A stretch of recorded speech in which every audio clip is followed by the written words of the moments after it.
বড় ও ছোট পুঁতি এবং হাফ পাইপের কম্বিনেশনে আজকে তোমাদের সাথে শেয়ার করব খুবই প্রিটি এই নেক পিস বানানোর ভিডিও। তার জন্য প্রথমে নিয়ে নিচ্ছি উলের সুতা, ছোট পুঁতি, হাফ পাইপ এবং বড় পুঁতি।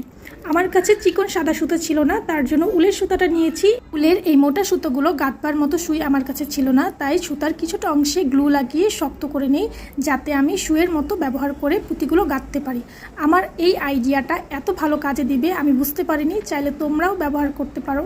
এই ধরনের নেক পিসগুলোর লেন্থ বেশি হলে আমার কাছে ভালো লাগে না, তাই আমি আমার প্রয়োজন মতো লেন্থ করে নিয়েছি। সেম লেন্থে আমি বাকি দুইটা মালাও গেঁথে নিব, মানে ছোট পুঁতি এবং হাফ পাইপ দিয়ে বাকি দুইটা মালাও আমি গেঁথে নিয়েছি। দেন দুইটা মালাকে একসাথে আমি টুইস্ট করে নিয়েছি। টুইস্ট করা হয়ে গেলে এই দুইটা মালার টুইস্ট দিয়ে আমি বড় পার্লটাকেও সেমভাবে টুইস্ট করে নিব। এটা বলার থেকে তোমরা দেখে নিলে ভালো বুঝবে। এই তো মালা রেডি, আর কোনো কাজ নেই।